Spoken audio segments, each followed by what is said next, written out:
Okay, let's dive in. We're looking today at really a monumental moment in biblical history, 1 Kings chapter 10. Right, the absolute peak, you could say, of King Solomon's glory. Absolutely. And our mission, our goal here is to really unpack this narrative. I mean, it's not just a record of incredible wealth, although, wow, it is definitely that. Oh, undeniably. But it's much more, it's a profound theological statement, isn't it? It's God showing something specific through Israel. And it stands in such stark contrast to, the usual geopolitical drama of the time. That's a great point. Think about it.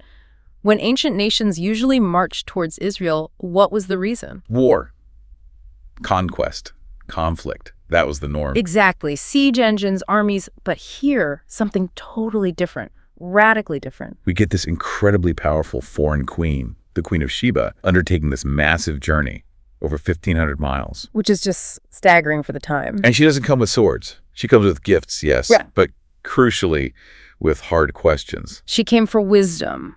That's the core of it. Not for war, not for territory, for wisdom. It shifts the whole dynamic, doesn't it? Yeah. From military might to an intellectual and spiritual encounter. Precisely. And for this deep dive, we're relying completely on the details given right here in 1 Kings 10. That's our source for understanding the people, the spectacle, and the deeper meaning of this golden age. Okay, section 1 then. The people, the places, the pilgrimage itself, verses 1 to 3. Where do we start? Well, let's break down the core elements from those opening verses, the key players, the locations, and the sort of the things involved. It sets the stage. All right, so the people, obviously King Solomon is front and center. Right. The wise king, famously wealthy, the reason everyone's looking at Jerusalem. And then the visitor, the Queen of Sheba. Yes. A powerful monarch, clearly skeptical, but also curious. She's likely from Sheba, down in southern Arabia, modern Yemen, maybe Ethiopia, according to some traditions. A very wealthy region itself. Known for spices, frankincense. Exactly, a major trading power. And we should also mention Hiram, king of Tyre. He's sort of in the background here, but he's Solomon's key ally in trade and construction. His shits are part of how all this splendor is possible. Okay, so those are the people. What about the places? Jerusalem, obviously. The capital, center of worship, booming trade hub. Then Sheba, her kingdom, the source of those amazing spices and gold. Mm-hmm. And the text also mentions Ophir, this mysterious, distant place Solomon's navy reaches, the source of the really exotic stuff. Which brings us to the things. You mentioned the gifts. Immense gifts, spices, precious stones, and a huge amount of gold, specifically 120 talents. Okay, 120 counts. We need context for that. What does that actually mean? Well, estimates vary slightly, but it's somewhere around 4.5 tons of solid gold. 4.5 tons. Yes. It's a staggering amount. It tells you about her own wealth, but also how serious this visit was. This wasn't a casual drop-in. No kidding. But the most important thing she brought wasn't the gold, was it? No, absolutely not. It was her hard questions, and that leads us straight to her motive, right there in verse 1. This is the revolutionary bit. Why did she come? The text says she heard of the fame of Solomon concerning the name of the Lord. That phrase is key, concerning the name of the Lord. Her interest wasn't just in Solomon the political figure, or even Solomon the wise philosopher. It was tied directly to his God, Yahweh. So it was a spiritual quest, fundamentally, or at least an intellectual quest driven by a spiritual curiosity. I think that's right. Which connects to her initial concerns, also in verse 1. She wasn't coming as a fan. No, she was skeptical. It says she came to test him with hard questions. She needed to see if the rumors were true. Were this wisdom and this prosperity really from God, or was it just hype, exaggeration? She needed proof. She undertook that incredibly long, difficult journey, 1,500 miles, based on a rumor about God's blessing. That shows some serious commitment to finding the truth. It really does. A kind of empirical theology, maybe. Yeah. She wanted to verify the claims. So verse 2 says she arrives with this very great train. Camels, servants, the whole entourage. A spectacle in itself, no doubt. And then the encounter in verse 3, it says she communicated all that was in her mind. She held nothing back. She poured out all her questions, her doubts, her toughest intellectual challenges. And the result? Solomon answered all her questions. It says, nothing was too hard for the king to explain to her. Wow. Not just riddles then. This must have been deep stuff. Governance, philosophy, theology. Comprehensive wisdom. He didn't just have clever lines. He had substantive answers rooted in, presumably, that divine wisdom he'd been granted. Okay, so that brings us to section 2, the queen's reaction, her breathless confession. And this interesting detail about the happy servants, verses 4 through 9. Right, the narrative shifts here. It's not just about what Solomon said, but what the queen saw. The whole picture. And it clearly blew her away. The text says she was breathless, overwhelmed. Literally, there was no more spirit in her. What caused that? What did she see specifically in verses 4 and 5? Well, it was a combination of things, a total package. First, his wisdom was confirmed by his answers, yes. But then she saw the kingdom itself. The palace he had built, the sheer architectural splendor. But also the organization, the day-to-day running of the place, the food on his table, the quality, the quantity, the seating of his officials suggesting order, protocol, efficiency. The clothing, too. Yeah. The apparel of his servants, his cupbearers, everything looked perfect. Exactly. Think about ancient courts. Often chaotic, right?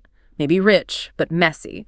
What she saw was not just opulence, but meticulous order, smooth operation, beautiful aesthetics everywhere. It implied a level of organizational genius that was just stunning. It suggests that his wisdom wasn't just abstract. It translated into practical, effective governance. Precisely.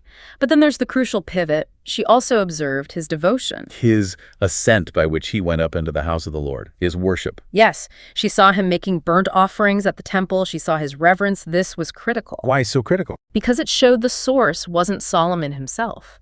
He wasn't presenting himself as the ultimate power. He was serving a higher power. His wisdom, his order, it all flowed from his relationship with God. Seeing the king humbled himself before Yahweh, that took her nerve away. It wasn't just human brilliance. It was divinely sourced order and prosperity. That seems to be the implication. And it leads directly to her famous confession in verses 6 and 7. The half was not told me. Right. She explicitly says, I believed not the words until I came, and mine eyes had seen it. She admits her skepticism. Then the reality. It exceeds the fame which I heard. It wasn't exaggerated. It was understated. Imagine that. Traveling 1,500 miles thinking something might be overhyped, only to find it's far grander than you ever imagined. Incredible. Now, what about this comment in verse 8 about the servants? Ah, yes, this is fascinating. She doesn't just look at Solomon, she looks at the people around him. And she says, happy are thy men, happy are these thy servants, which stand continually before thee, and that hear thy wisdom. Okay, happy. Can we really take that at face value? I mean, empires are built on labor, often exploited labor. Were they really happy? Or just well-dressed? It's a fair question. The text presents it as her genuine observation. It's an inference, maybe, but a strong one based on the context. She connects their happiness directly to hearing his wisdom. So it wasn't just about good pay, though presumably they were paid well given the wealth. Probably extremely well paid. But the text suggests more. It implies they worked in a place of justice, dignity, purpose. They were constantly learning, growing, being exposed to true wisdom. That fosters a different kind of satisfaction, doesn't it? A high morale that comes from more than just money. So wise and just leadership creates a genuinely fulfilled society, not just a rich elite. That's quite a model. It is. It suggests God's blessing wasn't just for Solomon, but permeated the whole system, benefiting everyone. Which makes her final statement in verse 9 even more powerful. The theological climax, he called it. Absolutely. Because who does she praise? Not Solomon, ultimately. She says, blessed be the Lord thy God. Which delighted in thee to set thee on the throne of Israel, because the Lord loved Israel forever. Therefore made he the king to do judgment and justice. She gets it. She sees the ultimate source. A powerful Gentile queen from a totally different religious world publicly blesses Yahweh, the God of Israel. She acknowledges his love for Israel and his role in establishing Solomon to bring justice. That's huge. It's the fulfillment of that promise, that Israel would be a light, drawing the nations to God. And right after this peak theological moment, the focus shifts back immediately to, well, the stuff, the flow of global wealth, the extravagance. Section 3, verses 10 to 29. Yeah, the queen gives her gifts, that 4.5 tons of gold, the unprecedented amount of spices, and Solomon gives her gifts in return, all she desired, plus his own royal bounty. Imagine what that entailed. A massive exchange. But verse 11 and verse 22 show this wasn't just about one-off gift. It was sustained by incredible commerce and Solomon's building projects, his navy. The ships of Tarshish. That name itself suggests long-distance trade, maybe even out to the Western Mediterranean, Spain perhaps. Tarshish often implies that, yeah. Though the text here says, this particular fleet sailed from Ezion-Geber on the Red Sea and went to Ophir. It took 3 years for a round trip. 3 years. That indicates a huge distance. Around Africa, maybe? Right. Or deep into the Indian Ocean. We don't know exactly where Ophir was, but the 3-year cycle tells you the scale of the operation. It was a logistical marvel. And what did they bring back? Gold, silver, ivory, and the really exotic stuff. Almugwood, this precious timber for construction and instruments. And apes and peacocks. Or maybe baboons, depending on the translation. Right. These weren't just curiosities, they were the ultimate symbols of global reach and wealth that only someone like Solomon could command. Think of them as the luxury supercars of the ancient world.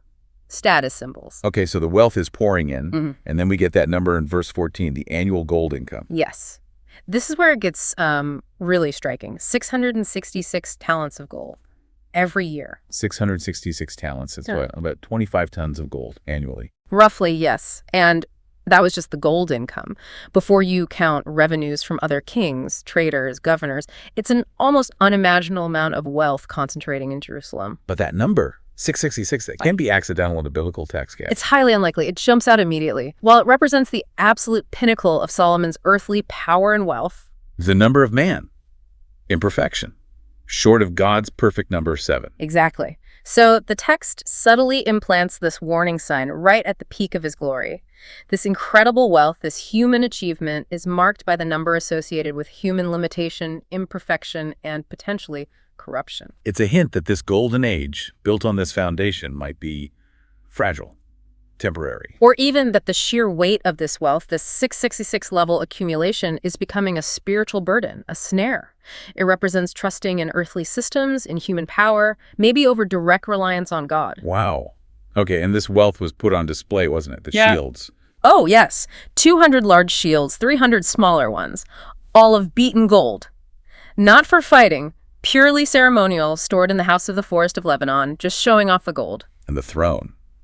That sounds incredible. Unparalleled, the text says. A huge throne made of ivory, but then completely overlaid with the best gold. Ivory and gold. Yeah. And the design. Highly symbolic. It had 6 steps leading up to it. Again, the number 6. Man's number. His rule is presented on a human foundation. And lions. Yes. 2 lions flanking the armrests, and then 12 more lions, 1 on each end of the 6 steps. Lions symbolize royalty, power, maybe the 12 tribes of Israel. It's a stunning image of majestic but ultimately human authority. Almost overshadowed by the gold, you could say. And the ultimate statement of wealth in verse 21, silver basically became worthless. Nothing accounted of in the days of Solomon. All the drinking cups, everything solid gold. Yeah. He made silver as common as stones in Jerusalem. It's hyperbole maybe, but it makes the point. The wealth was beyond anything anyone had ever seen. And this wasn't just the Queen of Sheba noticing. Verses 23 to 25 say, all the earth sought to Solomon. Right. Kings and emissaries came from everywhere, year after year, bringing gifts, silver, gold, garments, weapons, spices, horses, mules, just to hear his wisdom, which, the text reminds us, God had put in his heart.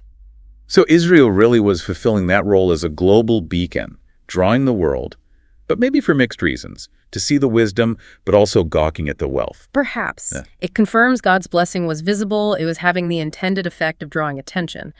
But now we hit the subtle warnings. The hidden cracks start to show in verses 26 to 29. This is where the success starts to curdle, isn't it? It seems so. He accumulates military hardware, 1,400 chariots, 12,000 horsemen. He stations them in strategic cities. And where are the horses coming from? Egypt. And Ku, which is probably Cilicia. He's importing them, and then he even becomes an arms dealer, exporting chariots and horses to the Hittites and Syrians. Okay, red flag. Why is importing horses, especially from Egypt, such a big deal? Because it's in direct violation of the specific instructions for Israel's kings laid out way back in Deuteronomy 7:2. What did Deuteronomy say? It explicitly forbids the king from doing 3 things. Multiplying horses, especially from Egypt, multiplying gold and silver excessively, and multiplying wives. And Solomon is doing at least 2 out of 3 right here in this chapter. Multiplying gold to an insane degree and multiplying horses from Egypt. Precisely. Egypt, in the biblical mindset, often represents reliance on human power, military might, worldly systems, the very thing Israel was supposed to trust God instead of. By building this massive chariot army with Egyptian horses, Solomon is signaling a shift in trust, from dependence on Yahweh to dependence on the arm of flesh. So even as the world marvels at God's blessing through him, he's simultaneously undermining the very covenant relationship that brought the blessing. That's the tragic irony, isn't it? The seeds of his downfall are sown right here, at the height of his glory. The wealth and power become the temptation that leads him away from the giver of that wealth and power. This leads us naturally into typology then. Section 4. If Solomon's reign was so glorious but ultimately flawed and temporary, what's the deeper picture? Exactly. This whole chapter, this whole reign, functions as a type, a foreshadowing. Define type for us again. Sure.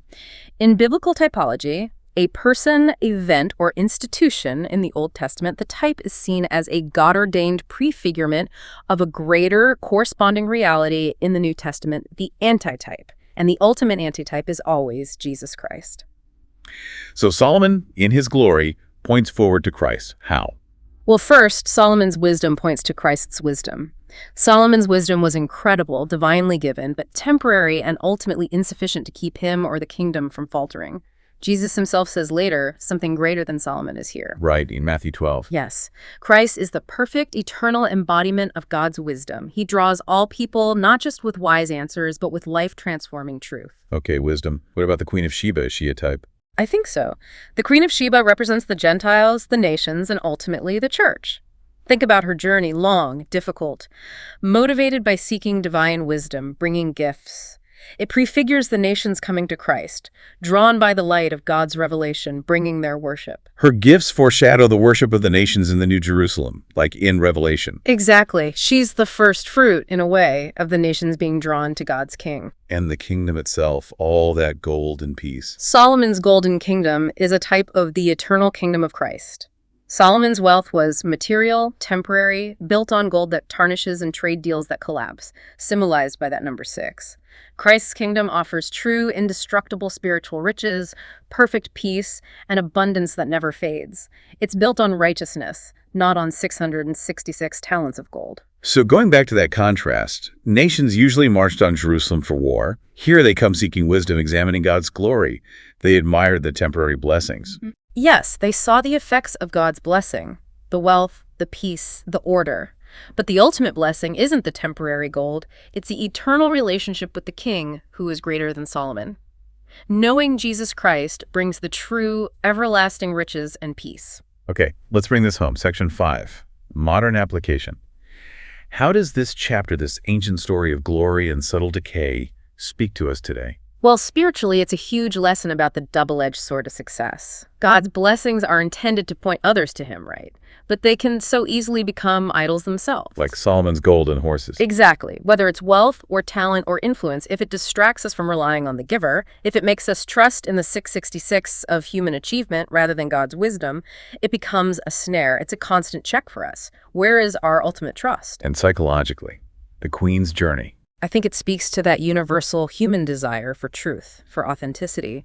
She started skeptical. I need to see this for myself. That's healthy. But seeing the undeniable reality, the wisdom, the justice, the order flowing from God led her to awe. It validates seeking evidence, but also being open to being truly overwhelmed by God's work. And the happy servants. What's the takeaway there for, say, leadership or workplaces today? It's profound, I think. Her observation that they were happy because they continually heard his wisdom suggests that true job satisfaction, real fulfillment, comes from more than just a paycheck. It comes from purpose, dignity, justice, wise leadership, and maybe even continual learning and growth. A challenge to modern systems that often prioritize profit or efficiency over the actual well-being and growth of people. Absolutely. Are we creating environments where people feel respected, valued, and part of something wise and just? Or just cogs in a machine, even a well-paying one? Theologically, the main point seems to be God's faithfulness, but also the conditional nature of earthly blessings. Right. God fulfilled his promise to Solomon, showering him with blessings. But Solomon's eventual failure shows that these earthly gifts, even from God, are temporary and can be lost through disobedience. The only truly unconditional eternal blessing is the relationship offered through Christ. That's the secure inheritance. And socially, what model does Solomon's court offer, even with its flaws? It presents this ideal, however briefly realized, where divinely inspired wisdom and justice lead to incredible social order, peace, global influence, and widespread prosperity, silver becoming like stones. It challenges us as societies to ask, are our systems, our economies, our politics fundamentally aimed at justice and wisdom, Or are they driven by that same temptation and Solomon faced accumulation for its own same power, the 666 of self-aggrandizement? It's sobering that the multiplying of horses and gold were already there, right at the moment of maximum glory. The downfall was already being prepared. The trajectory was already bending, even as the Queen of Sheba marveled. So wrapping up this deep dive, we've seen Israel at its absolute zenith in 1 Kings 10. God's blessing made manifest, drawing the world's attention, epitomized by the Queen of Sheba's journey from skepticism to awe. We analyze the incredible spectacle, the staggering wealth, but also those crucial, subtle warnings woven into the narrative, the 666, the horses from Egypt, the seeds of compromise. And we saw how Solomon's throne, for all its unparalleled magnificence, ivory, gold, lions stood on 6 steps. The number of man. It was the height of human glory, yes, but inherently limited, temporary, and ultimately flawed. It was destined to fade because its foundation, while impressive, was ultimately earthly and already compromised. But the greater Solomon, Jesus Christ, reigns on an eternal throne, one established not on fading gold or human might, but on perfect righteousness and unbreakable justice. He offers a kingdom that lasts forever. A kingdom whose riches are spiritual and eternal. So the final thought for you listening today is this. What are you building your life on? Are you chasing the fleeting gold and the temporary glory represented by Solomon's 6 steps? Or are you seeking the eternal wisdom and the enduring glory of the King who is truly greater than Solomon?